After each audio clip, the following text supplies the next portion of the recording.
Alors les gars, commençons un autre merveilleux manoir. Séoul, capitale de la Corée du Sud, en 2021. Nous avons une belle journée, très ensoleillée, et nous pouvons apercevoir 5 étudiants dans une ruelle. Mais pour être plus précis, c'est 4 personnes contre une. Et nous voyons un garçon studieux tenant son bloc-notes, disant à l'intimidateur, son camarade de classe, de dire ce qu'il veut, parce qu'il ne veut pas être en retard en classe. Et avec un air de supériorité, il ne regarde même pas le visage du tyran, et déjà assez irrité par son visage, le nerveux dit: Quoi de neuf, Jamin? D'où Jamin est le nom du visage qui tient un bloc-notes, et nous allons l'appeler Jamin. Jamin dit à l'intimidateur que s'il n'a rien à dire, il s'en va. Et tous les amis de l'intimidateur se mettent à rire au nez, disant que l'intimidateur avec la banane a été complètement ignoré. Après avoir été beaucoup taquiné par ses collègues, il devient très en colère et crie après Jamin, le traitant de merde, lui disant d'arrêter tout de suite. Maudire Jamin comme le fils d'une bonne mère. Le gars prépare un coup de poing et se précipite dans le dos de Jamin. Jamin, ressemblant à un protagoniste, ferme son cahier sans se retourner et donne un coup de pied à Richard à la tête, lui faisant perdre l'équilibre et tomber, sans remarquer la plaque d'immatriculation du camion qui l'a heurté. Richard est au sol, luttant avec son corps pour ne pas être éteint. Est-ce qu'il arrive avec ce coup de pied qu'il s'éteigne ou qu'il ne s'éteigne pas? Je l'aurais supprimé. Jamin, avec l'air d'un protagoniste, a une apparence supérieure à Richard, mais Richard est bon au combat et il ne s'est même pas évanoui et il se lève en maudissant Jamin. Jamin, avec dédain, sait qu'il battra Richard dans cette dispute. Jamin dit qu'il s'en fiche si Richard veut être un tyran, mais ne plaisante pas avec lui. Et Jamin complète l'avertissement en disant que sa vie est déjà assez difficile sans la présence de l'intimidateur. Le tyran, toujours au sol, regarde Jamin droit dans les yeux et lui dit de ne pas faire semblant d'être si fort et lui dit qu'à partir de maintenant, il est vraiment foutu. Et Jamin, la main sur la hanche, le regarde avec un visage dédaigneux et dit « Vraiment ?» Mais Jamin est très naïf, comme vous pouvez le voir, et a oublié qu'il y a d'autres personnes dans le combat, et il est si fort touché à l'arrière de la tête qu'il a l'impression que son âme va quitter son corps. Et le gars, avec une batte de baseball, se moque du visage de Jamin et demande si Jamin pensait qu'ils étaient là juste pour la décoration. Jamin, après cela, commence à transpirer des gouttes de ketchup, ou le ketchup sort de son nez. À ce moment-là, l'intimidateur commence à sourire alors que Jamin est à ses pieds. Et il demande si le coup que Jamin a reçu lui a fait mal. L'intimidateur dit qu'il parie que le coup que Jamin a reçu a fait très mal et dit que Jamin n'a été touché que parce qu'il s'exhibe à l'école et qu'à partir de maintenant, il montrera la place de Jamin à l'école. Jamin, très en colère, lui dit « Va te faire foutre ». Richard regarde Jamin droit dans les yeux et dit « Est-ce que tu salaud, tu veux continuer à te faire battre ?» Richard, avec un sourire sur son visage, dit qu'il veut voir combien de temps Jamin peut tenir et dit à ses amis d'en finir avec Jamin. Honnêtement, je ne sais pas comment les amis de Richard vont se retrouver avec Jamin parce qu'ils n'ont pas Dieu ou parce qu'ils voulaient économiser sur la peinture. Et une belle séance de fessées commence. Soudain, Richard aperçoit une lumière devant lui, mais il pense qu'il imagine des choses. Quand, tout à coup, plusieurs orbes lumineux commencent à apparaître près de Richard, et il se demande ce que cela pourrait être. Richard regarde autour de lui et voit d'autres sphères blanches apparaître. Pendant ce temps, la séance de massage gratuite continue d'avoir lieu. Les masseuses ne remarquent pas ce qui se passe. Cependant, Richard voit que quelque chose ne va pas, car il y a beaucoup de lumière brillante et elle brille tellement au point que Richard met sa main devant son visage pour ne pas voir cette lumière. Soudain, il s'arrête, car l'un a vu quelque chose clignoter, un autre n'a rien vu, et un autre demande à Richard ce que c'était. Richard répond en disant qu'il ne sait rien. La seule chose qu'il a vue était un flash, et cela lui a fait très peur. Tombant au sol, Jamin continue avec un regard féroce. Cependant, Richard pense qu'il est toujours cool et souhaite continuer la séance de massage. Marchant affectueusement sur la tête de Jamin, Richard dit à Jamin de rester au sol, et ce n'est qu'après cela que Richard eut un visage heureux. Soudain, un inconnu apparaît à côté de Richard et lui dit « Intéressant, ça fait 20 ans et rien n'a changé ici. » Richard est choqué par un inconnu qui surgit de nulle part à côté de lui, et l'étranger commence à analyser Richard, disant que les uniformes n'ont pas changé du tout. Richard, ne comprenant rien, demande « Qui es-tu, clochard ?» Et l'étranger demande « Clochard? Que veux-tu dire ?» L'inconnu sorti de nulle part continue de parler « C'est comme ça que des petits morveux flegmatiques, comme vous parlent, à vos aînés ?» Jamin commence à regarder toute cette scène sans comprendre ce qui se passe. L'étranger qui est apparu de nulle part est maintenant moins en colère et dit qu'ils viennent de faire une erreur, alors il pardonnera ce qu'ils viennent de dire. Mais Richard dit à l'étranger sorti de nulle part « Et peu importe que tu sois notre vétéran », Richard, essayant d'intimider l'étranger apparu, lui dit de prendre soin de lui et continue de marcher. Et il ne sait pas pourquoi un clochard se mêle de cette affaire. Richard demande à l'étranger sorti de nulle part s'il essaie de se faire tabasser par les étudiants de première année.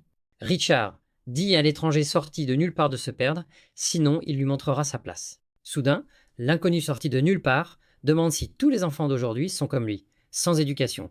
Et l'étranger en dit plus, il dit qu'il ne devrait pas parler ainsi à un ancien combattant. Richard, en même temps, dit qu'il est plein de merde et lui dit de partir avant de le tuer. Après cela, Richard frappe l'étranger qui est apparu de nulle part dans la poitrine. Cependant, le coup de poing n'eut aucun effet et la main de Richard resta toujours sur la poitrine de l'inconnu. Cela met très en colère l'étranger apparu de nulle part. Et il attrape le bras de Richard et dit que s'il continue à être un connard, il va se casser le bras. Richard se libère des mains de l'inconnu et lui demande s'il a perdu la tête. L'étranger sorti de nulle part est notre protagoniste. Jamin, c'est juste un punching ball, pas le protagoniste. Et avec une grande brutalité, Richard s'avance vers l'inconnu en lui disant qu'il va le tabasser et le laisser tout bleu. Richard donne un coup de poing direct à l'étranger, mais l'étranger est très fort et très doué pour se battre et esquiver sans aucune difficulté. Richard ne comprend pas comment il s'est retrouvé dans un tel vide. Et l'étranger dit à Richard qu'il aurait dû s'arrêter pendant qu'il se reposait, et dit également à Richard qu'il devrait traiter son vétéran comme s'il était un dieu. Richard regarde ça, tu dois penser, cet inconnu a un problème avec la tête. Ensuite, l'étranger regarde Richard et dit qu'il doit être du genre à n'apprendre qu'à partir de zéro. Ensuite, l'inconnu fait un geste avec ses mains et se met à parler une langue que les autres ne comprennent pas. Tout le monde regarde le protagoniste fou lever les mains et faire des gestes étranges avec ses doigts. Après cela, l'inconnu continue de claquer des doigts, passer vos doigts d'un côté à l'autre et rien ne se passe. Et tout le monde se demande ce que fait ce fou. L'étranger, qui n'a pas encore prononcé son nom, regarde sa main et dit que le sort ne fonctionne pas.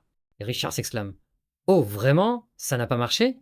Pourquoi tout est-il si ridicule ces jours-ci, hein ?» Richard dit à l'étranger de ne pas agir comme s'il était n'importe quoi dans cette vie, puisqu'il n'est qu'une merde. Et l'étranger est là, claquant du doigt dans un sens, claquant du doigt dans l'autre, dans le vide complet. Et bien sûr, tout le monde pensait déjà qu'il était attardé, un énorme attardé. L'étranger cessa de claquer des doigts, regarda sur le côté, vit que cela ne servait à rien d'utiliser la magie et que ses étudiants le traitaient d'arriéré. Alors l'inconnu dit qu'il n'a pas le choix, puisqu'il n'a pas de magie, il se lance dans une attaque physique. Ainsi, l'inconnu prépare un film suprême. Richard se demandait ce que faisait ce fou, quand soudain, il prit un énorme coup et s'envola comme une merde. Richard vole plusieurs mètres et s'écrase sur le béton, brisant le béton avec son corps. Jamin, qui ne sert à rien, reste bouche bée, tout comme les figurants, les assistants de Richard. Après une secousse suprême, Richard s'endormit heureux. Et l'inconnu, les doigts fumants et le sourire aux lèvres, prépare le nouveau film suprême et demande qui sera le prochain. Jamin tremble face à ce qu'il a vu. Un peu plus tard, on nous montre que le film suprême a également été distribué aux autres et que les 3 autres figurants ont été évanouis sur le sol. Richard continue de dormir. Et Jamin est très surpris par la force de l'étranger, car il les a achevés tous les 4 d'un seul doigt. Et l'inconnu est tout sourire, car il a donné une leçon douloureuse à ces idiots. Et Jamin, qui n'a jamais vu un fou aussi fou, se demande qui est cet étrange fou. Mais, humblement, Jamin le remercie pour son aide. Et notre protagoniste dit que ce n'était rien. Une fois que tout s'est calmé, l'étranger commence à analyser Jamin. Et Jamin, comme tout bon punching ball, dit que ça va, sa tête est très résistante. Et l'étranger dit que c'est pas ça, qu'il s'en fiche de la tête de Jamin. L'étranger dit qu'il veut savoir quelle est la date d'aujourd'hui. Et Jamin est surpris par la question. Et l'étranger demande encore « Quelle est la date d'aujourd'hui ?» Jamin dit que nous sommes aujourd'hui 10 heures du mois de septembre. Et l'inconnu insiste et demande « En quelle année ?» À partir de 2021, bien sûr. En entendant cette réponse, le protagoniste est très étonné et dit à Jamin qu'il a été convoqué en 2016, donc cela devrait être vers 2036, puisque j'ai été là depuis 20 ans. L'étranger, sans savoir ce qui s'est passé, fait le calcul, car cela ne fait que 5 ans ici sur Terre, et il a vécu 20 ans sur la planète Alphen. Le protagoniste s'exclame « C'est mieux ainsi ». Et Jamin ne comprend pas pourquoi il dit ça. L'étranger dit au revoir à Jamin en disant « Je te l'avais dit, je suis parti, je pars, au revoir ». L'étranger donne un avertissement à Jamin et lui dit de ne plus se laisser battre à partir de maintenant. Jamin, voyant l'étranger partir, se demande « Qu'est-ce qu'il fout ?» Et l'étranger est là, claquant des doigts et essayant de quitter cet endroit. Jamin, voyant cela, se demande « Qu'est-ce qu'il fait maintenant ?» L'inconnu, en plus de claquer des doigts, ne cesse désormais de répéter « Téléportez-vous, téléportez-vous ». Mais pas de téléportation. Jamin, en regardant cela, se dit que cet inconnu ressemble plus à un fou qu'à un redoublant.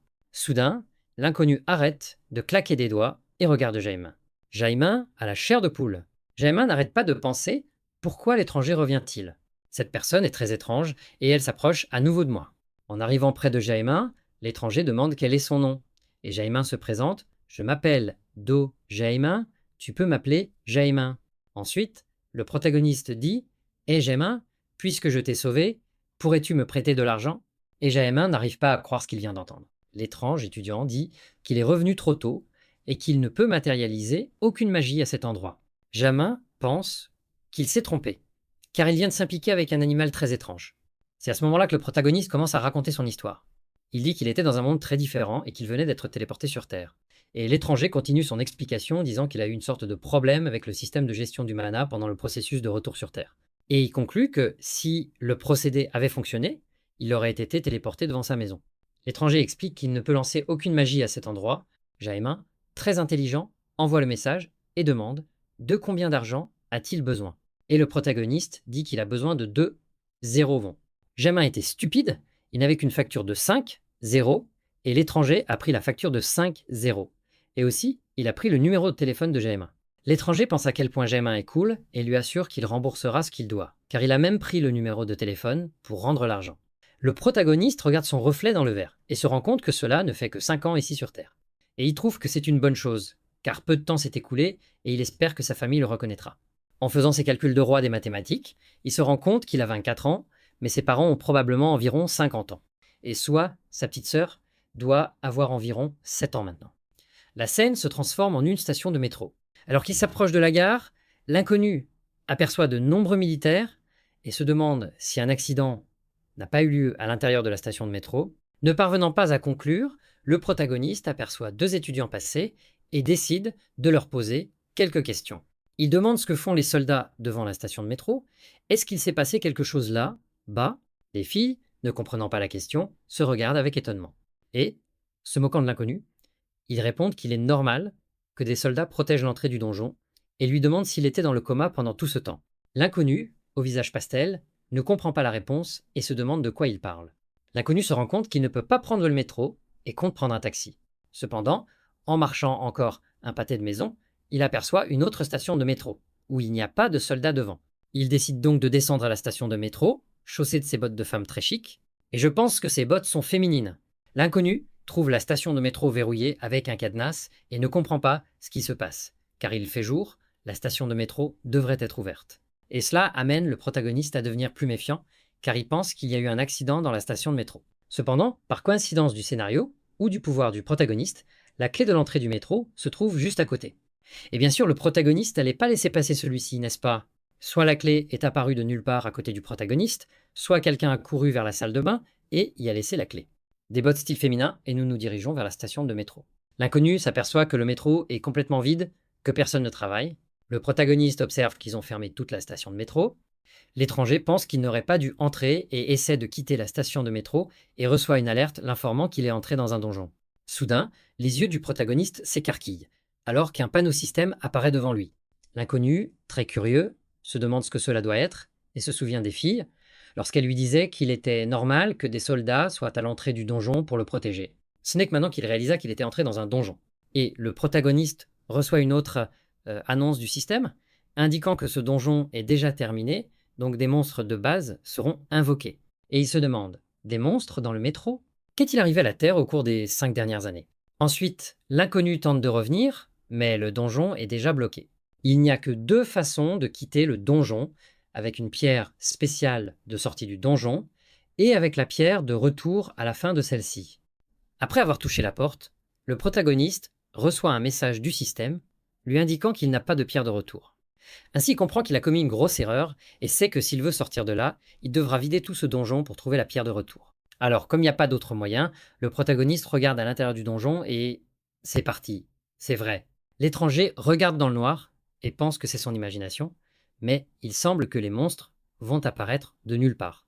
Les griffes commencent à se diriger vers le protagoniste, et il se rend vite compte que quelque chose vient vers lui. Soudain, un chien-loup apparaît, une chose très féroce, qui vient le chasser. L'étranger, par pur instinct, évite. Cependant, ce loup aux grandes oreilles continue de grogner contre lui. Le protagoniste essaie d'utiliser la magie de restriction, mais il échoue. Et le chien aux grandes oreilles, profitant de cela, fait un bond féroce sur le protagoniste. Le protagoniste semble n'avoir pas appris, même sans magie, il essaie de lancer un autre sort et est obligé d'esquiver à nouveau. Ce n'est qu'alors que le protagoniste, debout devant le chien aux grandes oreilles, décide d'examiner correctement l'animal et est étonné. Le protagoniste, dont on ne connaît toujours pas le nom, regarde le monstre de plus près et reconnaît le chien aux longues oreilles comme un Drabet. Drabet, plein de fureur, saute sur l'inconnu pour la 3e fois. Pendant ce temps, l'étrange protagoniste se demande pourquoi une créature qui devrait être sur Elfen est-elle ici sur Terre. Soudain, le protagoniste regarde sur le côté et, miraculeusement, il y a là un tout nouveau pied de biche qui n'attend que lui. Esquivant une fois de plus l'attaque de Drabet, il attrape son pied de biche. Maintenant oui, le désordre est devenu fou. Le protagoniste est armé d'un pied de biche contre le chien aux grandes oreilles. Et il ne pense qu'à une chose, tuer ce foutu chien aux grandes oreilles, et le chien, assoiffé de sang, se jette à nouveau sur le protagoniste. Seulement cette fois, l'inconnu est armé. Et avec son pied de biche, il perce le crâne de Drabet. L'inconnu a l'air très satisfait, éclaboussé du sang du Drabet. Le protagoniste dit qu'il ne peut pas matérialiser la magie, mais un Drabet n'est rien pour lui. Mais cela ne s'arrête pas là, de nouvelles pattes sortent de l'ombre. Et l'inconnu se retourne rapidement pour voir qui arrive. Puis, encore une fois, préparez-vous au combat. Seulement cette fois, c'est pas un Drabet, mais 4. Mais pour le protagoniste, ce n'est que du plaisir, car les Drabets ne sont pas du tout menaçants. Le protagoniste pense « S'il ne s'agit que de Drabet, je peux m'en occuper très facilement. Désormais, si un monstre plus fort apparaît, les choses pourraient alors changer un peu. » Après avoir tué le dernier des 4 Drabet, l'étranger est monté de niveau. Et il est très surpris par la nouvelle. Et on nous montre la fenêtre d'état du protagoniste. Et Prota se rend compte qu'il est revenu au niveau 1. Le protagoniste a régressé du niveau 99 au niveau 1. Cependant, sa force, sa dextérité, sa vitalité, son intelligence, tout reste comme avant. Vos attributs de base n'ont pas été réinitialisés. Et certainement, le protagoniste sera bien plus fort qu'il ne l'était avant son retour. Et maintenant, en tant que débutant, l'étranger sait qu'il lui reste une longue ascension à parcourir. Et autre chose, il se rend compte que sa compétence de nécromancien a été maintenue. Par conséquent, il a apporté ses compétences de nécromancien sur Terre. C'est un petit progrès, vous avez atteint le niveau 0, avez tué 5 shots et êtes maintenant au niveau 1. Le protagoniste en profitera pour passer au niveau supérieur, alors que ces monstres de la planète Alphen se promènent dans Séoul. Le protagoniste continue de regarder sa fenêtre de statut, essayant de deviner ce qu'est ce transfert devant sa classe de nécromancien. Mais je vous ai déjà dit ce que c'est, il a amené sa classe de nécromancien de la planète Alphen. Mais quelque chose d'encore plus volé s'est produit. En échange du passage du niveau 99 au niveau 1, des points de statut et des compétences ont été créés. Et le protagoniste a accumulé 99 points de contribution qu'il n'a pas encore utilisés. Autrement dit, c'est comme ces jeux où l'on renaît et où l'on devient plus fort pour remonter de niveau.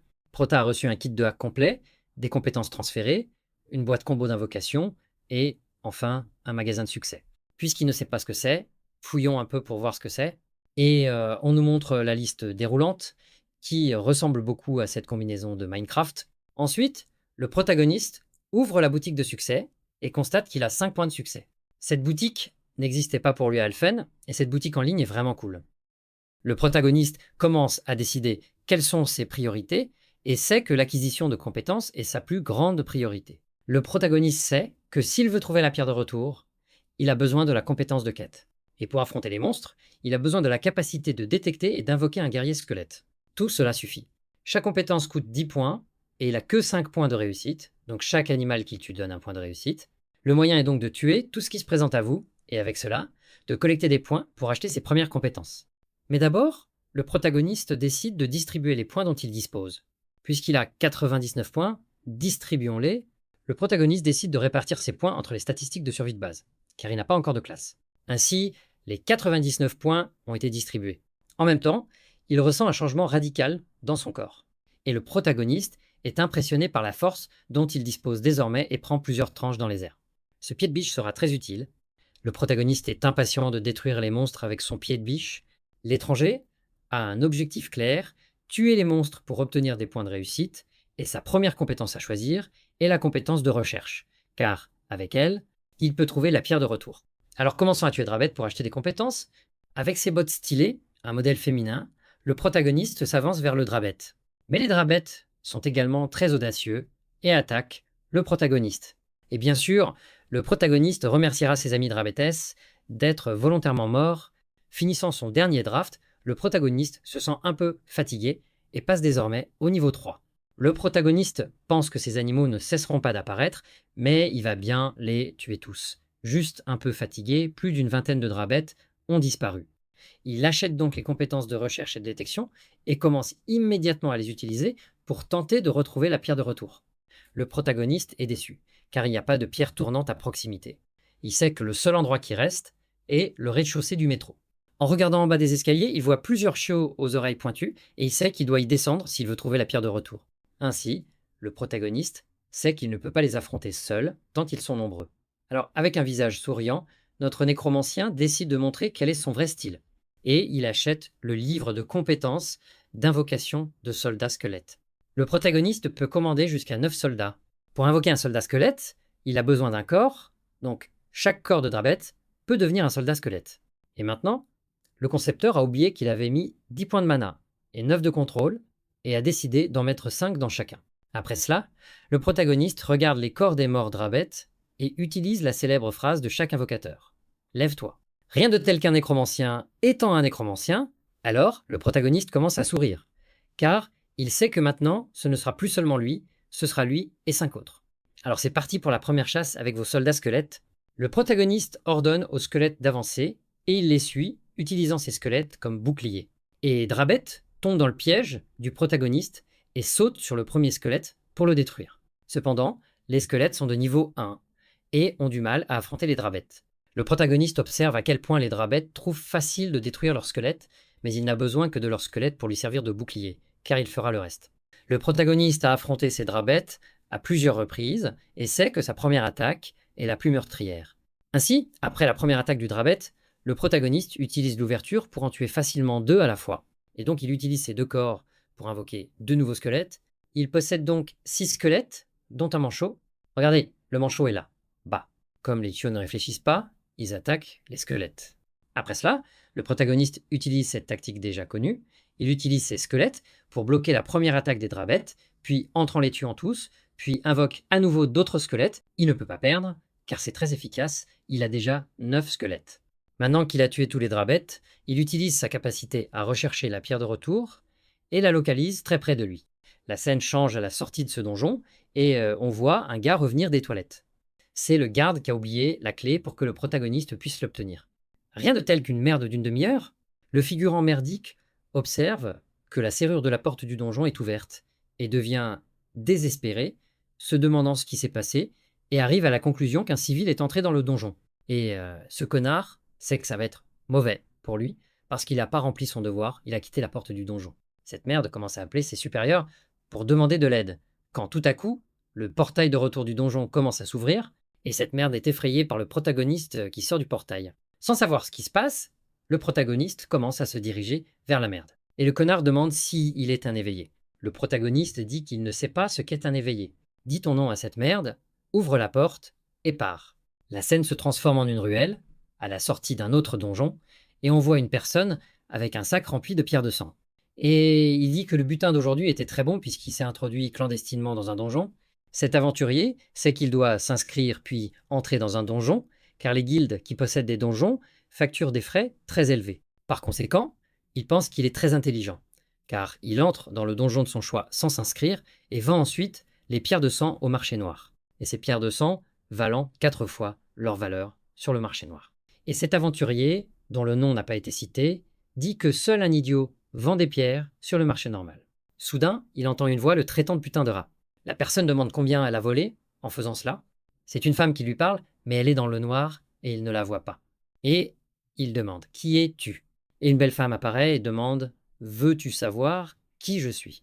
Une très belle rousse apparaît et dit qu'elle est la faucheuse venue l'emmener à la mort. Quel dessin bien fait, hein? Cette femme est la capitaine de l'équipe Scarlet Bird, Lee Yvonne. Je vais l'appeler Yvonne pour que ce soit plus facile.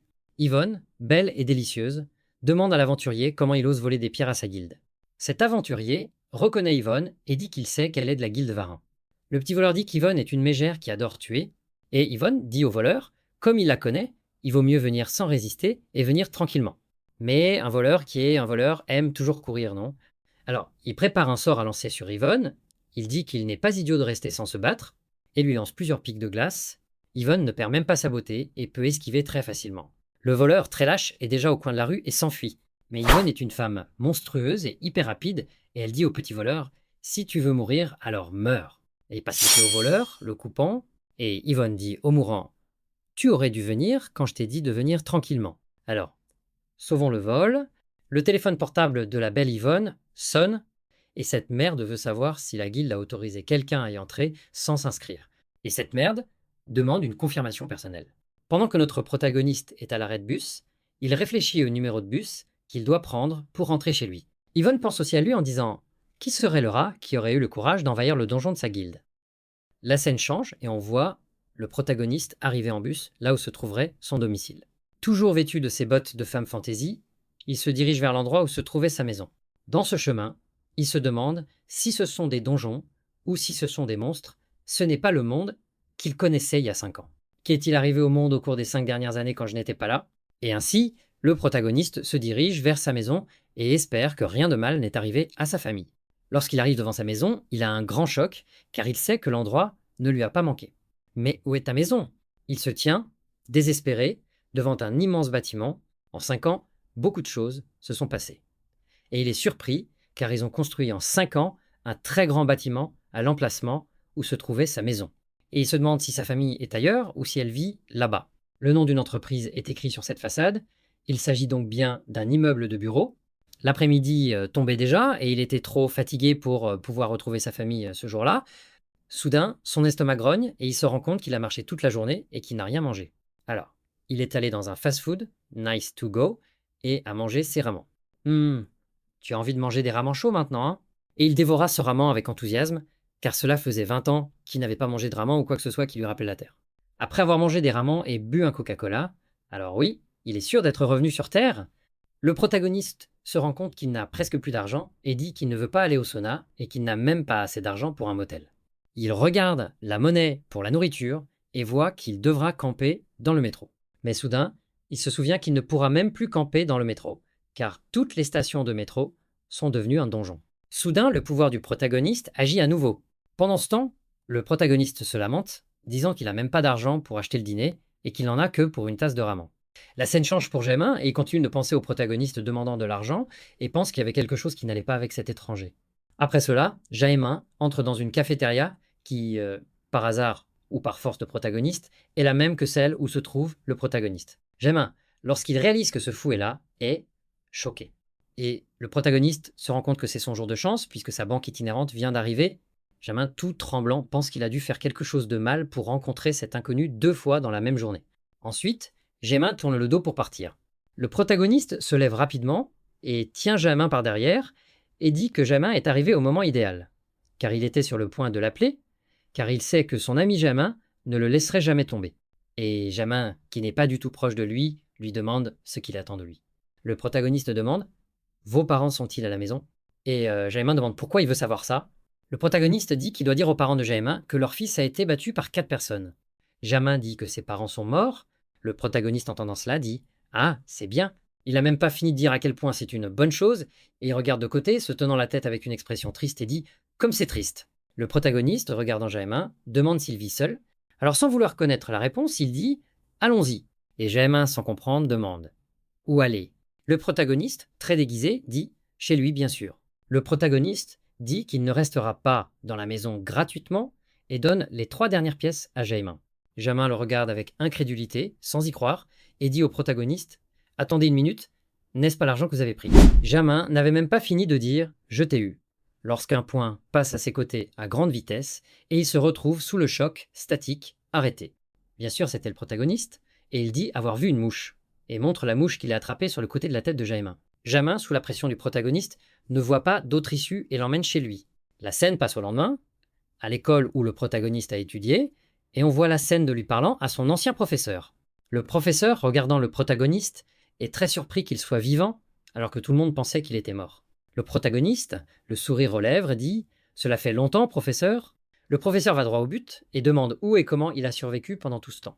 Le professeur raconte que lorsqu'il a disparu, tout le monde pensait qu'il était mort. Et le protagoniste dit que, techniquement, il est mort et est revenu à la vie. Le protagoniste dit au professeur qu'il doit régler certaines choses, alors il demande s'il peut jeter un œil au dossier des élèves. La scène passe à la salle 3 au 2e étage, ou à la salle 2 au 3e étage, où l'on voit Jaimin, punching ball, parler à une belle fille, et Richard, qui étudie apparemment dans la même classe que lui, est juste derrière lui, l'air en colère. Celui qui frappe oublie, et celui qui est touché n'oublie pas. Richard, jusqu'à présent, n'a pas oublié l'égratignure qu'il a reçue, l'empreinte digitale suprême, Richard arrive dans l'ignorance totale et demande à la belle-fille qui parlait à Jaémin de sortir de là, car il a besoin de lui parler. En faisant un câlin affectueux à Jaémin, Richard traite Jaémin de petite merde et dit qu'il a eu beaucoup de chance hier parce que cette personne folle au hasard est sortie de nulle part et lui a sauvé la mise et dit qu'ils vont terminer cette conversation d'hier. Et Jaémin, comme tout punching ball idiote, veut être battu tranquillement, sans rien dire à personne, et dites-lui de ne pas faire d'histoire dans la pièce, qu'il rencontrera Richard. En même temps, Richard s'énerve et dit « Comment ça? Ne fais pas d'histoire ». Tout le monde dans la pièce commence à entendre Richard crier après Jaémin. Jaémin, qui a déjà perdu tout courage pour se battre, a été attrapé par les cheveux par Richard, qui dit qu'il ne se rend toujours pas compte de la situation dans laquelle il se trouve, et que, cette fois, il va se casser quelques côtes. Quand, tout à coup, quelqu'un arrive à la porte et lui dit d'arrêter tout de suite. Le protagoniste dit qu'il est arrivé au bon moment. Richard est très en colère et plein de courage. Vous avez remarqué que Richard ne sait pas quel camion l'a percuté. Le protagoniste dit à tous les intimidateurs de le suivre. L'intimidateur est revenu parce qu'il vient de se faire gifler et il ne sait même pas ce qui s'est passé après ça. Maintenant, si le protagoniste l'avait détruit ainsi que sa volonté de se battre, alors il ne reviendrait jamais. La scène change sur la terrasse de l'école et il y a plusieurs figurants qui regardent, bien qu'il y en ait deux qui ne peuvent pas regarder, car ils n'ont pas d'yeux. Ils se demandent pourquoi un inconnu solitaire s'est battu avec le gang de Richard, et Jaémin se demande ce que cette personne fait ici à l'école. Pendant ce temps, nous voyons la scène hilarante du protagoniste esquivant les coups de Richard. Et Richard, qui n'a pas encore repris ses esprits, traite le protagoniste de rate et lui dit d'arrêter d'esquiver son coup de poing. Et le protagoniste continue de penser que ce soit sur Alphen ou sur Terre, il existera toujours des gens comme Richard, des gens qui deviennent arrogants à cause de leur influence ou de leur pouvoir. Et Richard donne tout, essayant de frapper le protagoniste, qui ne transpire même pas. Le protagoniste sait que Richard agit comme s'il s'agissait d'un combat, sans vraiment connaître sa propre place. Et cela rappelle au protagoniste un inconnu nommé Cassis, qui faisait partie de l'Union Alphen. C'était ce type masqué, blond, elfe, et avec des ongles qui ne coupent jamais. Quelle beauté c'était, hein! Regardez ce clou. Vous savez pourquoi il ne montre pas son autre main, n'est-ce pas? Parce qu'il s'est cassé un ongle, il a donc dû couper les autres ongles de cette main. Cassie m'a surnommé le nécromancien du massacre, car j'étais un faucheur d'âme immoral. Mais Cassie a commis une erreur, il a convoité le territoire du protagoniste, et il a tout fait pour unir l'Union contre le protagoniste. Revenant du déjà-vu, ou du déjà-vu, nous voyons Richard tout en sueur, et incapable de donner un seul coup de poing au protagoniste. Et ce protagoniste est comme « je l'aime », car il n'a pas peur et ne pardonne pas ses ennemis. Je ne vous proposerai jamais une œuvre dans laquelle le protagoniste est craintif. Richard crie à sa bande « Hé, les gars, combien de temps allez-vous rester là? Viens attaquer ce salaud !» Et le protagoniste dit qu'il n'y a qu'une seule façon de traiter avec des gens comme ça. Pendant ce temps, tous les quatre avancent vers le protagoniste, et comment va le protagoniste? Sourire sur votre visage et porter des sandales qui gênent le combat. Oh, je suis abonné, un conseil pour toi. Si jamais tu te bats, ne porte pas de sandales comme ça, d'accord? Restez pieds nus, sinon vous perdrez. Ainsi, le protagoniste qui est presque Sun Tzu explique que vous devez rendre ce que les gens vous ont fait 10 fois pire. Et avec une force écrasante. Rien de moins. Ensuite, c'est l'heure des gifles, et le protagoniste commence à distribuer beaucoup de gifles. Richard est le premier à recevoir son cadeau, et avec intérêt. Le protagoniste ne les frappe tout simplement pas parce qu'il est très fort. S'il les frappe, ils mourront certainement. Alors, c'est une gifle humiliée, et nous voyons que l'intimidateur de Richard reste là, tremblant. Le protagoniste a dit à Richard de venir se battre et de ne pas rester là. Tu ne voulais pas que je réagisse? Richard s'énerve et prépare un gros coup de poing. Donc à partir de ce moment-là, c'était plus que des coups. Quelque temps plus tard, tout le monde est déprimé et gémit. Et le protagoniste les traite de déchets. Les humilier encore plus. Le protagoniste dit qu'ils sont faibles, qu'ils ne savent faire beaucoup de bruit, que lorsqu'on les bat. Par conséquent, le protagoniste leur dit de gémir doucement. Soudain, le sens de l'araignée du protagoniste commence à vibrer, ou c'est un pur scénario. Un taxi s'arrête devant l'école, et il est très surpris de voir qu'il descend du taxi, et on nous montre une dame d'un certain âge qui, très pressée, se dirige vers l'école. Et le protagoniste la reconnaît bientôt et appelle sa mère. C'est la scène la plus touchante que l'on puisse voir dans un manoir. Une mère qui pensait que son fils était mort le retrouve vivant après de nombreuses années. La mère du protagoniste fond en larmes, et il est également très ému, mais il ne verse aucune larme. Je pense que tu auras besoin d'un psychologue. Selon les mots de sa mère, peu de temps après sa disparition il y a 5 ans, des épidémies de donjons ont eu lieu dans le monde entier. dans lesquels toutes les stations de métro sont devenues des donjons en même temps. Et elle l'informe que son père est décédé après avoir été pris au milieu de l'épidémie du donjon. Son père rentrait du travail et a été tué par un monstre. Par conséquent, sa mère a dû vivre seule tout en prenant soin de soi. Soi est la petite sœur du protagoniste. Et sa mère poursuit son explication en disant que leur famille n'avait pas beaucoup d'argent et que, après que sa sœur cadette soit tombée malade, les finances qu'ils avaient en réserve se sont rapidement épuisées. Elle a donc dû vendre la maison et louer ce petit appartement pour pouvoir payer les soins de sa sœur. Mais, grâce à Dieu, maintenant votre sœur va très bien. Elle est guérie. Après le jour où les donjons ont éclaté, chaque jour n'était que douleur et souffrance. Après cela, la mère du protagoniste dit qu'elle va à la garderie chercher sa sœur cadette et lui dit de n'aller nulle part. Si c'était mon fils, je l'emmènerais à la garderie. Je veux même pas savoir. 5 ans sans le voir, je l'emmènerai. Et le protagoniste continue d'observer où habite sa mère. Et on nous montre le petit appartement où vit sa mère avec sa petite sœur. C'est juste ça là, bas, et la salle de bain. Le protagoniste pense qu'il peut ressentir, rien qu'en regardant, la difficulté qu'éprouve sa mère à être seule responsable d'une famille. Cette pièce était en fait trop petite pour que toute la famille puisse y dormir. Et le protagoniste regarde des boîtes fermées sur le mur, et il y avait beaucoup de boîtes, et elles occupaient tout un mur. Lorsqu'il l'ouvre pour voir ce que c'est, il y a beaucoup de choses sur lui et son défunt père. Ces objets, sa mère ne pouvait pas les jeter. Et le protagoniste sait très bien pourquoi sa mère ne le jette pas. Ce serait comme si elle jetait tous les souvenirs de son fils et de son mari. Et le protagoniste a le cœur brisé. Finalement, sa mère arrive avec sa petite sœur, et la mère dit à la petite Soie de dire bonjour à son grand frère. Et sa sœur, très timidement, dit bonjour à son frère. Et bien sûr, il se comporte comme un frère idiot et heureux. Le protagoniste, posant sa main sur la tête de sa sœur, dit Soie, tu as tellement grandi. Vous souvenez-vous de moi? Le protagoniste dit qu'il a changé la couche de sa sœur à plusieurs reprises lorsqu'elle était petite. La petite sœur, le visage en colère, dit qu'elle ne fait plus pipi. La mère laisse la petite Soie jouer avec son frère. Pendant ce temps, elle leur prépara des plats très délicieux. La petite question, c'est que maman ne va pas au restaurant aujourd'hui, et maman dit non, aujourd'hui c'est son jour de congé. Le protagoniste n'a jamais ressenti autant de joie. La nuit tombe, tout le monde se prépare à aller se coucher, les lumières sont éteintes, la mère et la fille dorment, mais le protagoniste ne peut pas fermer les yeux, ne peut pas dormir. Il se demande ce qui s'est passé il y a 20 ans, lorsqu'il a été convoqué à Alphen sans raison apparente. Alphen était un monde semblable à un jeu vidéo, et le protagoniste devait se battre plus courageusement que quiconque. Et il s'est battu par tous les moyens possibles pour remporter la victoire et survivre face aux monstres cruels et à tous les êtres d'Alphen. Après beaucoup de luttes, le protagoniste a réussi à devenir un nécromancien de niveau maximum et posséder son propre territoire, où il contrôlait tout, même la vie et la mort. Mais une chose s'est produite.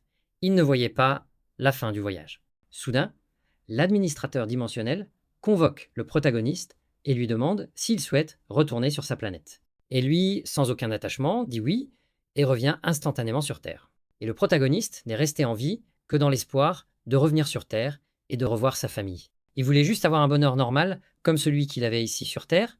Cependant, la Terre sur laquelle il est revenu avait beaucoup changé et son père, à cause de ce changement, a fini par mourir. Et sa famille était fauchée et démunie. Ainsi, le protagoniste se fixe son premier objectif. Il lui faut gagner beaucoup d'argent et il pense que ce sera facile. Car il a survécu sur Alphen, une planète sur laquelle si vous n'êtes pas fort, vous ne vivrez pas un seul jour. Alors pour sa famille, il promet de changer les choses. Le lendemain, le protagoniste est assis dans ses chaussures élégantes ou ses sandales, regardant le téléphone portable que sa mère lui a donné, et commence à rechercher éveillé, car il se souvient de la merde dans le métro, qui lui a demandé s'il était un éveillé. Le protagoniste se souvient de la conversation qu'il a eue avec cette merde. Ce connard disait qu'il était mort de peur, pensant qu'une personne normale était entrée dans le donjon. Le merdier demande pourquoi il est entré dans une mine fermée. Cette mine ne laisse même pas tomber de pierre de sang, elle ne laisse rien tomber. Ensuite, nous voyons que le merdier a obligé le protagoniste à remplir un formulaire d'enregistrement, et le protagoniste est réfléchissant à la manière de gagner de l'argent. Le protagoniste découvre ce qu'est un éveillé, il va donc se concentrer là, dessus, pour gagner de l'argent. Par pur scénario, le protagoniste envoie un message à sa mère, car aucune mère ne laisserait son fils partir après cela. Le protagoniste envoie un message à sa mère, lui disant qu'il y a un gars qui vit seul à proximité et qu'il va vivre avec lui pendant qu'il se prépare à l'examen d'éveil.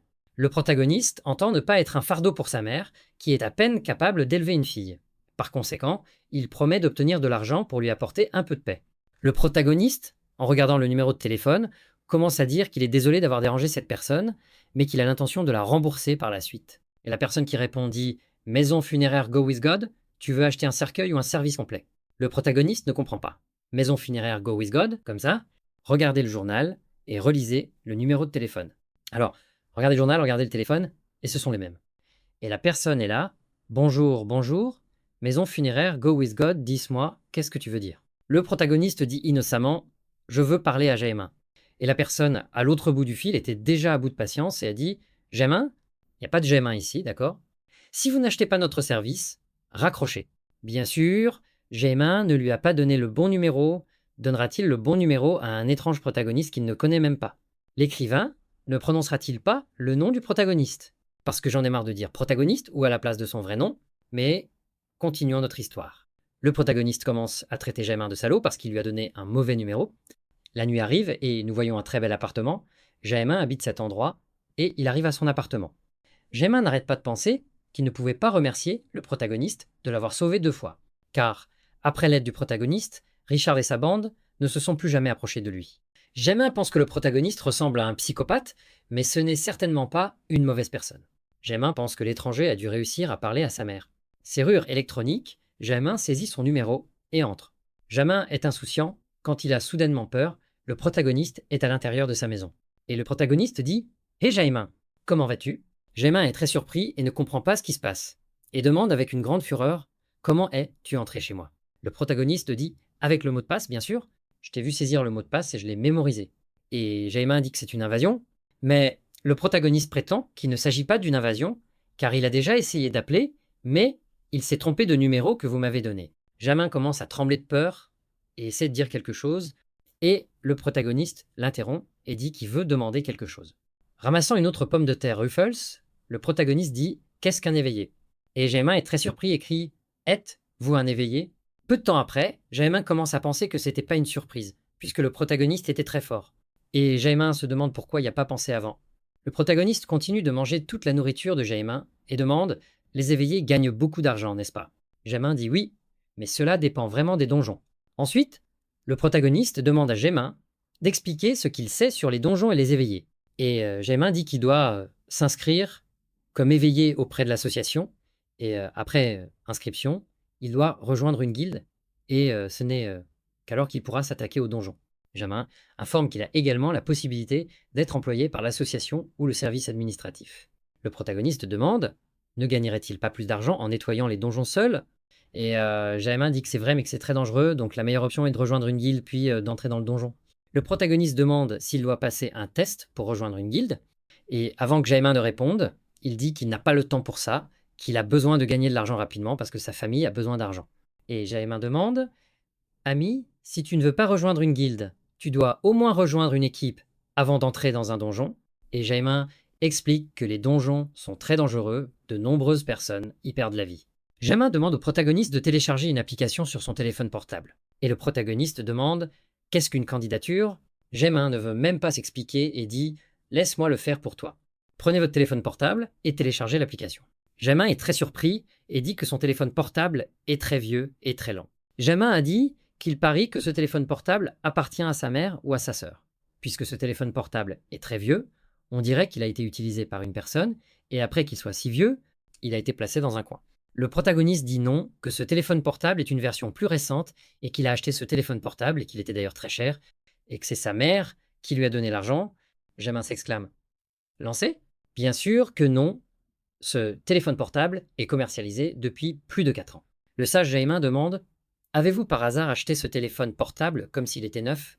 Le protagoniste n'a pas de réponse et fait juste une expression très en colère et se souvient du vendeur souriant en disgrâce qui a vendu ce téléphone portable comme s'il s'agissait de la dernière version. Le protagoniste ne pense qu'à une chose, mettre fin à ce vendeur honteux. Jaemin, après avoir été très en colère, parvient à installer l'application sur le téléphone portable du protagoniste. Et en ouvrant l'application, il affiche le forum du donjon et lui dit qu'avec cette application, il peut afficher les informations sur les donjons, planifier et également voir leurs emplacements. Le protagoniste informe qu'il pourra désormais trouver un donjon et le terminer seul. Jaemin prévient pour la 2e ou la 3e fois qu'il doit d'abord se qualifier comme éveillé. Il l'informe une nouvelle fois que les donjons sont des endroits très dangereux. S'il s'y rend sans aucune préparation, il pourrait mourir. Le protagoniste interrompt la séquence d'explication de Jaemin et demande « Qu'est-ce que c'est ? Y a-t-il des frais d'entrée au donjon ?» Jaemin dit oui. Le droit d'entrée minimum pour un donjon est de 36 $, mais il varie de 36 à 460 $. Le protagoniste regarde quel donjon est le moins cher et demande à Jaemin: Jaemin, peux-tu me prêter de l'argent? Si Jaemin répond: celui qui a un fils barbu est sexy, il mourra définitivement. L'autre jour, au département de contrôle éveillé, bien sûr je peux lire le coréen, sur la façade il est écrit département de contrôle éveillé, croyez-moi. Le protagoniste se présente et se rend dans la salle d'examen des éveillés. Beaucoup de gens regardent le protagoniste et il commence à dégager une aura noire très sinistre. Et tout le monde est étonné de voir cette aura noire sans savoir ce qui se passe. Même celui qui n'a pas Dieu là, Ba est étonné. Je ne sais pas pourquoi. Et l'étranger, surgit de nulle part, aux allures de protagoniste, commence à faire son invocation. Et on voit un très beau et mignon lapin, mort sur le sol. Oh, le protagoniste ordonne Ergas. Et le nécromancien invoque son squelette combattant. Un sinistre squelette commence à apparaître à l'endroit où se trouvait le corps du lapin mort. Tous les spectateurs restent bouche bée. Je parie que vous vous demandez pourquoi un crâne humanoïde a émergé du corps d'un lapin. Voici donc l'explication du père. Il utilise les corps comme sacrifice pour invoquer ces crânes des enfers. Chaque corps qu'il invoque, cela pourrait même être un éléphant, rapportera un seul crâne. Le corps ne sert que de sacrifice rituel. Et un crâne de niveau 1 apparaît, avec le statut de niveau 1. Le protagoniste est heureux et confiant, car son invocation était parfaite, il a invoqué son crâne de combat. Avec le crâne du guerrier, une épée en os est également invoquée, et elle semble très tranchante. Le crâne du protagoniste niveau 1 est très imposant, avec ses yeux brillants, et l'expert dit « Comme vous pouvez le constater, ce n'est qu'un nécromancien ». Et un figurant est très surpris, car c'est la première fois qu'il voit de près un nécromancien. L'évaluateur dit « Maintenant, je veux voir votre puissance de combat, détruire ce gobelin ». Le protagoniste est très surpris de voir un hologramme gobelin. Et il regarde, pensant à la façon dont il va faire en sorte que son crâne attaque un hologramme. Alors il dit « Très bien, soldat squelette, montre ta force et attaque cet hologramme ». Le squelette, avec toute la fureur dans les yeux, sprinte très rapidement vers cet hologramme et traverse directement l'hologramme puisque le squelette n'a rien vu. L'examinateur, voyant cette scène, lui dit « Tu es un rang F, un foutu rang F ». Le protagoniste ne comprend pas et reçoit sa carte de rang F. Le protagoniste, comme il ne connaît rien à la classification des rangs, demande si le rang F est un rang trop élevé. L'examinateur explique « Le rang F est le rang le plus bas qui soit. Le crâne que vous avez invoqué est de très bas rang. Vous méritez donc le rang F. » Et l'examinateur essaie de vous remonter le moral. Ne soyez pas trop triste, car votre compétence est particulière.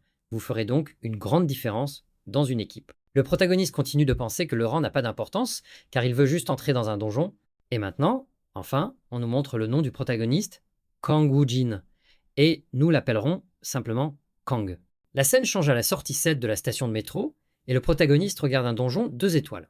Le protagoniste observe que ce donjon doit être très bon, car le seul dans lequel il est entré par erreur était de niveau 1, et il a réussi à le faire avec facilité. Soudain, un éveillé apparaît près du protagoniste, lui demandant s'il est seul et lui faisant une proposition s'il souhaite rejoindre son groupe. Il dit qu'il y a déjà 7 personnes dans son groupe et qu'il reste une place, donc Kang se voit offrir la dernière place. Kang refuse l'offre et dit qu'il entrera seul. Le chef du groupe éveillé demande à Kang pourquoi il gaspillerait ainsi l'argent du droit d'entrée, car il y a une limite de temps pour rester à l'intérieur du donjon, et il y a également une limite au nombre de pierres de sang que vous pouvez creuser seul. Le chef de ce groupe demande à Kang s'il est un nouveau mineur et quel est son rang. Kang répond que c'est le rang F. Le chef du groupe se présente comme Bei Dusu, et nous l'appellerons Dusu. Dusu dit à Kang qu'il a l'air d'être venu là-bas sans être informé et sans rien planifier, et suggère à Kang de rejoindre le groupe et d'utiliser cela comme une expérience d'apprentissage, et dit à Kang qu'il garantira sa sécurité. Après cela, on voit un premier groupe entrer dans le donjon. Ainsi, le groupe de Kang attend dehors. Et oui, Kang a décidé d'entrer avec le groupe, car le prix d'entrée pour une mine 2 étoiles à lui seul est de 27,0 $. Comme Kang n'a pas tout l'argent, il va avec un groupe. Et on voit l'explication qui a convaincu Kang. Duzu explique que lorsque 8 personnes entrent dans un donjon, le montant est réparti entre 8 personnes et que si il entre seul, il devra payer la totalité du montant. Alors, comme Kang connaît peu les donjons, il décide de rejoindre un groupe et d'en apprendre le plus possible. Parmi les nombreuses personnes abandonnées à cet endroit, il y a une personne très bien armée avec son sweat à capuche. Avez-vous un sweatshirt pour entrer dans un donjon? Cet homme éveillé commence à parler à Kang et lui dit qu'il est très stressant d'entrer dans un donjon. Et Kang, qui est très sérieux, dit qu'un homme ne devrait pas montrer de nervosité, même s'il est très nerveux. Et celui réveillé en sweatshirt se met à sourire et dit que Kang est très confiant. Le nom de ce nouvel éveillé est affiché. Kong Sungu, Rangef, utilisateur de la compétence de création de boules de feu. Connaît-il la chanson? Parce que s'il ne le sait pas, moi le narrateur, je lui apprendrai. Et nous l'appellerons Songa ou Sungu. Et on voit que Sungu a également été invité à rejoindre le groupe. Sungu explique à Kang qu'il s'est réveillé il y a 2 mois. Après cela, il a quitté l'école et est allé travailler officiellement comme éveillé. Quelques instants plus tard, tout le monde est très surpris, car le groupe qui était entré auparavant en ressortit tout blessé, et il y en avait un qui était porté par les autres. Et Sungu conclut bientôt qu'un accident s'est produit dans ce donjon. Les membres du groupe, avec beaucoup de haine sur leur visage, criaient au portier du donjon, disant qu'un gobelin était apparu et que cela n'avait aucun sens, qu'il n'était pas censé y avoir de gobelins dans ce donjon, et qui voulait récupérer l'argent d'entrée. Dusu observe la situation de loin et sait qu'il ne sert à rien de crier, qu'ils ne récupéreront pas leur argent. Et il explique, en bon vétéran, que parfois apparaissent des monstres qui ne figurent pas dans les informations publiques du donjon. Et il explique qu'un gobelin est un monstre 2 étoiles, mais que si vous utilisez quelques astuces, il n'est pas impossible de le vaincre. Après cela, sans trop tarder, le groupe de Dusu se prépare à entrer dans le donjon. Et on nous montre l'intérieur du donjon, c'est une station de métro abandonnée, sans personne autour. Mais à ce moment-là, 3 gobelins en colère apparaissent. Je voulais voir ce personnage, le Goblin Slayer. Dans ce donjon, notre ami Sungu prend les devants et lance une boule de feu. On dirait que Sungu ne connaît pas la chanson. La boule de feu tombe près des animaux et commence à les brûler. Duzu commence à contrer sa magie et utilise le feu. Et Duzu adore mettre le feu aux yeux des animaux. Cela enflamme les yeux des gobelins. Le guerrier monte et l'archer. Un archer, je ne sais pas si celui-là est un archer ou une archère. Abonnez à la chaîne, commentez si vous êtes archer ou archer. Il fait sa part et tire sur les gobelins avec des flèches. Est-ce que vous remarquez la même chose que moi? N'est-ce pas trop exagéré de tuer 3 gobelins? C'est du feu, une explosion, une flèche. En plus, il y a un guerrier qui, avec toute la facilité du monde, coupe les gobelins en 2. Et le squelette de Kang apparaît également, qui plonge son épée dans la poitrine du gobelin. L'un des figurants dit que les boules de feu de Sungu sont très puissantes, et dit également que les squelettes de Kang sont plus rapides qu'il ne l'imaginait, et que, certainement, son squelette est plus fort qu'un rang F. Et Kang sourit, et pense qu'il est évident que son squelette est plus fort, car il a utilisé beaucoup de points de compétence pour améliorer son squelette. Ça valait le coup, puisqu'il ne s'agit plus d'un squelette de niveau 1. Peu de temps après, les fouilles de pierres de sang commencent. 2 gobelins sont excavés, et Dusu est très heureux, car les pierres de sang du donjon 2 étoiles sont excellentes et ont un niveau de chute très élevé. Il dit qu'avec des pierres de sang de cette taille, il peut les vendre pour 20 billets. Kang est étonné. 20 notes? Est-ce qu'ils valent autant? Chaque pierre vaut environ 600-800 $. Duzu est très content, car il se trouve juste à l'entrée du donjon, et ont déjà obtenu beaucoup de pierres de sang.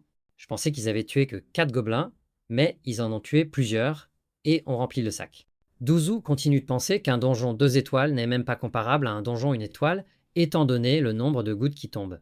Décidément, un donjon 2 étoiles est bien meilleur qu'un donjon 1 étoile. Le groupe atteint presque le dernier niveau et a une belle surprise. Le gobelin qu'ils attendaient est en fait un hobgoblin héroïque. Ce hobgoblin est musclé, fort, chaman et plein d'adeptes. Et Dusu prend les devants, affirmant qu'ils doivent agir avec beaucoup de prudence et suivre les informations de base. Juste pour nous, Dusu n'a jamais affronté un hobgoblin. Il en a entendu parler que dans des informations de base, et Kang, immobile, se contentant de regarder et d'observer. Kang donne un conseil pour procéder avec une grande prudence. Et Dusu, étant un mineur chevronné, a déclaré qu'il connaissait déjà très bien le manuel et savait que l'attaque principale du gobelin était la magie. Par conséquent, nous pourrons gagner très facilement, car la capacité de cette personne éveillée ici en face est d'élever des barrières. Et nous appellerons cela M-barrière éveillée. Dusu prétend qu'avec M. Barrier dans l'équipe, ils sont invincibles contre ce hobgoblin. Kang n'est pas là pour déconner et pense: puisque le chef d'équipe a fait sa stratégie, je ne vais rien faire, je vais juste regarder et voir ce qui se passe.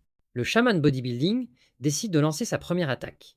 Et pendant qu'il lance sa magie, M. Barrier commence à faire sa part, créant une barrière magique pour protéger le groupe. Le chaman, dans son invocation, commence par dire « Courant draconique éternel, grêle d'éclairs ». Et le hobgoblin lance un faisceau très puissant sur M. Barrier. Pendant ce temps, Dusu donne des ordres au reste du groupe et tout le monde commence à attaquer le chaman. Dusu jette à son tour du feu dans les yeux du chaman. Profitant de cet écart, le guerrier tente d'attaquer. Mais le chaman est très doué au combat et défend l'attaque du guerrier. Notre ami Sungu ne sait pas comment reprendre la chanson de la boule de feu et dit simplement « boule de feu ». Et une petite boule de feu sort, car il ne connaît pas la chanson. Kang, observant tout cela, se rend compte que c'est très dangereux, car sur la planète Alphen, il a rencontré plusieurs monstres, et parmi eux se trouvaient de nombreux hobgoblins. Et il sait que les hobgoblins ont une intelligence supérieure à la normale et sont capables d'utiliser la magie. Cependant, ce qui rend un hobgoblin très dangereux n'est pas seulement la magie, c'est le niveau de commandement dont il dispose, car cet ennemi est un commandant intelligent et supérieur. Après avoir reçu cet ordre, les gobelins s'arment et, à l'unisson, avec une grande prudence, avancent vers les ennemis. Et immédiatement, tout le groupe remarque que les gobelins agissent différemment. Sous l'influence du hobgoblin, une non-inscription apparaît et tire une sarbacane venimeuse sur le cou de M. Barrier. Et M. Barrier dit que ça fait très mal. Le poison se propage rapidement dans tout le corps de M. Barrier. Le figurant, qui ne sait pas si c'est lui, demande ce qui arrive à M. Barrier. Je n'ai jamais vu de poison pareil, car la tête de M. Barrier vient d'exploser. Est-ce du poison ou un bébé extraterrestre? M. Barrier tombe sans vie, et l'homme non enregistré décide de s'enfuir. Kang commence à parler. C'est pourquoi j'ai dit qu'il est dangereux. Ce qui rend un hobgoblin très dangereux n'est pas sa capacité physique ou sa magie, mais plutôt sa capacité à commander avec son grand intellect. Une escouade de gobelins ayant un commandant ne peut pas être considérée comme un monstre normal à une étoile. Le hobgoblin ordonne à ses gobelins d'attaquer le groupe. Les yeux de Douzou s'écarquillent et, comme c'est un vétéran plein de courage, il ordonne à tout le monde de courir « Partons d'ici » et chaque brave guerrier s'enfuit de la manière la plus honteuse possible. À l'exception de notre ami Sungu, il prépare une autre de ses boules de feu et la lance avec beaucoup de force vers les gobelins. Les gobelins, comme ils ont un chef qui les commande, n'ont subi aucun dommage. Douzou dit que cela ne servira à rien de leur faire face et qu'ils doivent s'enfuir. L'un des plus courageux, qui battait déjà en retraite, pose des questions sur M. Barrier et Douzou dit qu'il est déjà mort et que cela ne sert à rien de faire autre chose pour lui. Fuyons, c'est l'équipe, celui qui s'enfuit en dernier est le plus laid. Mais l'elfe ne reste pas en place et se met à sourire. Concentrant son mana diabolique, il dit « Courant éternel draconique, volée d'éclairs bondissantes », et il libère une magie éclair qui rebondit entre les courageux éveillés qui fuient et frappe celui qui a osé lancer une boule de feu. Quand Douzou a vu cette scène, il a crié encore plus fort pour que tout le monde s'enfuit, sinon ils mourraient tous. Et tout le monde s'est enfui, laissant son ami Sungu se faire sacrifier. Sungu est là, allongé, les fesses en l'air, ainsi que le gobelin et le violeur qui viennent d'arriver. Cependant, Kang n'avait pas couru et se tenait à proximité, tapis attendant une opportunité. Puis, comme il ne s'agit que de gobelins, il sort de sa cachette, sort son pied de biche et dit qu'il n'a pas chassé les gobelins depuis longtemps et que ça va vraiment lui plaire. Kang a invoqué plusieurs squelettes pour l'aider. Le hobgoblin ordonne à ses capitaines de tuer Kang. Mais Kang sait à quel point il est difficile de faire face à un groupe de gobelins dirigé par un chef. Il y a donc une chose à faire, tuer le chef. Kang sprint vers le hobgoblin et toutes les personnes non enregistrées à grosse tête se placent devant lui pour essayer de l'arrêter. Mais Kang a aussi ses non-abonnés qu'il a invoqués. Ainsi, pendant que les soldats squelettes s'occuperont des gobelins, Kang s'occupera directement des hobgoblins. Kang saute par-dessus le hobgoblin. Le hobgoblin commence à parler et à lancer sa magie éclair, mais Kang est beaucoup plus rapide et est déjà très proche du hobgoblin et met le pied de biche dans la tête du hobgoblin, le tuant instantanément. Kang, qui est très en colère et souriant, demande à l'âme du hobgoblin s'il pensait vraiment qu'il allait attendre que sa capacité fulgurante se réinitialise. Apprenez à faire un raid, attaquez toujours le monstre pendant le temps de recharge. Est-ce en temps de recharge? Il est sans défense. Ensuite, tuez, comme Kang l'a fait avec le hobgoblin. Et Kang passe instantanément au niveau 6 et, sans ses attributs, augmentés de façon exponentielle. Et il garde le sourire, car il préfère de loin jouer seul plutôt qu'en groupe, et ainsi ses points d'expérience montent très vite sans s'arrêter. Sungu, presque sans vie, demande de l'aide à Kang. Kang l'observe et se dirige vers Sungu. Kang est étonné car il est toujours en vie après cet éclair et Sungu demande de l'aide et supplie Kang de ne pas le laisser mourir. Et Kang, regardant cette situation, se rend compte qu'il peut en profiter et demande à Sungu « Que fera-t-il si je lui sauve la vie ?» Sungu dit qu'il ne le dira à personne. Et Kang dit « Dis-moi, quoi, misérable ? Je vous dis que vous êtes en fait un rang D éveillé. » Kang est très contrarié et dit qu'il s'en fiche. Et le mourant demande alors ce que veut Kang. Kang s'arrête et réfléchit un instant, puis dit « Nous sommes quittes avec ça » et lui montre ses doigts. En regardant ses mains, Sungu l'interprète comme le symbole de la paix et dit « Est-ce le symbole de la paix. La scène change. Quelqu'un fouille le corps d'un gobelin et nous voyons une pierre de sang retirée d'un autre corps. Et c'était Sungu complètement rétabli, avec un sac rempli de pierres de sang disant qu'il avait enfin terminé son travail. Kang est loin, demandant s'il a terminé le travail, et Sungu dit oui, il a déjà récupéré toutes les pierres de sang des corps. Sungu est réfléchi, car comment une personne aussi forte peut-elle atteindre le rang F? Et il en déduit que Kang, à tout le moins, est de rang D, car ses compétences de combat sont suffisantes pour chasser seuls des monstres de niveau 2. Et il continue de penser que, en plus, Kang a la capacité d'invoquer des squelettes et la capacité de récupérer des pierres de sang. Et le plus étonnant, c'est qu'il a une capacité de guérison qui m'a complètement restauré. Kang a utilisé une compétence qui aspirait quelque chose des corps et le guérissait instantanément. Ainsi, Sungu conclut que, compte tenu de la variété de ses compétences, Kang pourrait certainement être classé C. Et Sungu est incrédule, car cela ne fait que 3 heures depuis que Kang s'est enregistré comme éveillé. Sungu remet le sac à Kang, et Kang demande s'il sait combien valent toutes ces pierres de sang. Sungu dit environ 5600 $. C'était une bonne affaire, Kang a investi 60 nouveaux dollars et a gagné 5600 $. Kang regarde le visage de Sungu et dit « C'est tout à moi, tu entends ?»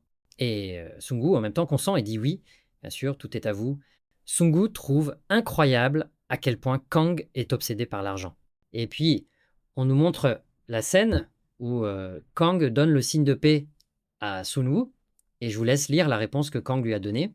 Kang dit que Sungu lui doit 1700 $ pour lui avoir sauvé la vie. Ainsi, il trouve rapidement la pierre de retour. Les deux se préparent bientôt à quitter le donjon. Et le système défensif de Kang prévient qu'une légère soif de sang a été détectée. Kang leur dit donc d'être plus vigilants, car il semble qu'il y ait une embuscade à venir. Sungu dit à Kang que nous nous sommes déjà débarrassés de tous les monstres, il n'est donc pas possible d'avoir soif de sang ici. Sans Kang, ce Sungu serait déjà mort 5 fois. Kang, avec son sens d'araignée, dit Tora d'arrêter de se cacher et de se montrer. Et au même moment, Duzu et le groupe se présentent et se dirigent timidement vers Kang. Duzu, qui fait très semblant, demande ce qui s'est passé s'ils ont tous les deux tué tous les monstres. Et Kang prévient déjà Sungu de ne pas s'approcher, car il prévoit de les attaquer dès qu'ils se rapprochent. Et Sungu dit « Qu'allons-nous faire ?» Et Kang regarde juste ce groupe debout devant lui. Et il dit « Waouh, vous êtes enfin de retour après avoir fui avec la queue entre les jambes. » Kang dit qu'ils auraient dû attendre devant la barrière. Pourquoi descend-il ici? Et Duzu, qui est un faux ami, demande pourquoi Kang agit ainsi envers ses coéquipiers. Et il prétend qu'ils sont revenus nettoyer le donjon après une retraite stratégique. Et quand il est arrivé, il semble que tous les monstres avaient déjà été tués. C'est tout ce qui s'est passé. Duzu demande à Kang comment il a fait ça. Et Kang grite et lui dit d'arrêter de cracher des mensonges. Kang dit qu'il sait qu'ils sont revenus chercher les pierres de sang et dit qu'elles sont là. Et jetant toutes les pierres sur le sol, Kang dit avec un regard très sanguinaire « Si tu les veux, viens les chercher ». Et Duzu dit à Kang qu'il y a un malentendu, qu'il a tout faux, qu'ils ne sont pas fous d'avoir essayé de tuer M. Kang, car ils savent que c'est Kang qui a tué tous les monstres qu'ils n'ont pas pu tuer. Et Duzu termine son explication en disant qu'il se sentait vraiment mal, parce qu'il ne pouvait pas l'emmener lui ou Sungu avec eux. Et Duzu dit qu'il n'avait pas d'autre choix, car sa vie était également en jeu, et qu'il n'était là que pour récupérer les pierres de sang, et que, par pure chance, après leur retour, les deux avaient déjà nettoyé le donjon. Et donc, Duzu est reconnaissant d'avoir l'opportunité de récupérer le corps de M. Barrier. Kang, écoutant les paroles de Duzu, devient pensif, car en voyant Duzu si souriant et parlant si gentiment, il pense qu'il est un peu insensible et que peut être que l'embuscade qu'il a ressentie venait uniquement des monstres. Kang sait que Alphen l'a radicalement changé, car là-bas, il devait être en alerte à tout moment, car la mort pouvait venir de n'importe où. Kang n'arrête pas de penser qu'il n'est plus sur Alphen mais sur Terre. Instantanément, alors qu'il termine ce raisonnement, il entend « brûler ». Et Duzu, qui est un immense lâche, dont la mère travaille dans un bordel, ne sait agir que dans la lâcheté et la trahison, et envoie le signal aux autres membres du groupe d'attaquer. Et l'oncle ou la tante de la flèche lance son attaque, touchant l'épaule de Sungu. Kang, même avec les yeux brûlants, est prêt à réagir, car la seule chance qu'ils avaient, ils ont passé une flèche sur la mauvaise personne. Et le traître de Duzu vient sourire pour terminer Kang, disant que tous les éveillés sont égaux et a un visage heureux en terminant Kang. La scène change et on quitte un donjon où l'on voit Yvonne féliciter ses camarades pour le bon travail qu'ils ont accompli à l'intérieur du donjon. Soudain, le portable de la Belle Rousse sonne et c'est la merde, disant qu'il a retrouvé la personne qui a envahi son donjon ce jour-là. Et Yvonne demande son nom et il dit qu'il s'appelle Kang Woojin. Le connard dit qu'il était difficile de découvrir qui il était parce que son nom n'apparaissait nulle part. Sauf qu'aujourd'hui, il s'est enregistré comme éveillé. Et Yvonne est très surprise, car elle pensait qu'il était un éveillé enregistré. Et elle demande où est Kang maintenant. Et on revient à la scène où l'on voit Kang se faire attaquer par Douzou. Et Douzou, d'un air semi-psychopathique, regarde Kang, et Kang sourit disant qu'il est tendu. Quelle attaque impertinente de votre part! Kang attrape Douzou et le jette de toutes ses forces contre le béton. Ouais, ça a dû faire très mal. Et Douzou ne sourit plus, il sort du ketchup de sa bouche. Kang, comme il est le roi du mal, il savait exactement ce que Douzou allait faire. Kang, pointant sa main vers les autres figurants, demande si c'est à cela que ressemblent les autres éveillés. Kang ne savait pas qu'il serait aussi impudique, mais puisque vous êtes devenu avide de pierre de sang, alors je vais donner du sang à tout le monde. Au même moment, Kang commence à invoquer ses squelettes, et un squelette de combat commence à être invoqué sur chaque cadavre. Kang dit donc qu'il est maintenant temps de punir, et ordonne à ses squelettes d'anéantir les autres figurants. C'est une fente sèche par-ci, une fente sèche par-là, couteau dans le ventre, ventre dans le couteau, poitrine dans le couteau, couteau dans la poitrine, c'est la fête du carnage. Après cela, Kang prend le couteau que Douzou utilisait et se dirige calmement vers lui. Certes, quelqu'un verra sa virilité coupée. Et Douzou, s'étouffant avec du ketchup, veut parler à Kang, mais Kang n'est pas prêt à discuter. Kang dit « Parler? Comment parles-tu? Pourquoi parler? Bien sûr, vous essayez de gagner du temps jusqu'à ce que votre capacité d'allumage se recharge. Et sans plus attendre, Espada fait sa part et Douzou monte tout droit. Et la scène est belle à voir, il y a un corps sans vie ici, du ketchup ici, de la peinture rouge partout. Ainsi, Kang, qui aime vraiment l'argent, décide de les voler à la tire et dit que Douzou est très honteux, car il a apporté beaucoup d'argent au donjon. Sungu reste là, incrédule, ne croyant pas que Kang vole tous ceux qui sont morts, et pense que c'est fou, parce que Kang a tué quelqu'un sans même cligner des yeux. Et Kang dit qu'il n'y a aucun espoir pour ceux qui trahissent les autres. N'est-ce pas vrai, Sungu? Kang regarde en arrière et demande pourquoi Sungu ne lui répond pas. Sungu, ayant déjà collé la plaque, décide de dire « Oui, oui, c'est vrai ». « Oh, tu ne sais pas que c'est du platine, n'est-ce pas ?» Quel dommage, mais je vais traduire. Sungu était mort de peur et était d'accord avec lui. Kang prétend que Sungu a failli mourir à cause de lui, et Sungu prétend que ce n'était pas la faute de Kang. Par conséquent, Kang demande 1700 $ supplémentaires pour guérir Sungu. Et Sungu est paralysé lorsqu'il réalise que Kang ne pense qu'à l'argent. Kang, se rapprochant encore plus de Sungu, dit qu'il l'a sauvé 2 fois et qu'il devra en tenir compte lors du calcul des dépenses que Sungu lui a apportées. Alors Kang demande à Sungu de lui montrer son épaule et dit qu'il doit la guérir à nouveau. La scène change à l'extérieur du donjon où l'employé est surpris par l'approche de Kang et l'employé demande aux 2 hommes « Hé, juste vous deux, où est le reste de votre groupe ?» Et Kang dit que les autres ont été tués par des monstres et Sungu est tout simplement d'accord avec le mensonge que Kang vient d'inventer, car il est terrifié par la facilité avec laquelle Kang tue sans aucun ressentiment. L'employé de la guilde demande comment il a réussi à récupérer toutes les pierres de sang du donjon. Il dit « Oh ouais, c'est parce que nous avons risqué nos vies pour obtenir tous les calculs de sang, car même si nous mourons, nous devons essayer d'obtenir tous les calculs de sang. » L'employé de la guilde leur demande à tous les deux de signer les rapports et dit que le bureau le contactera s'ils ont besoin d'aide pour enquêter sur l'accident du donjon.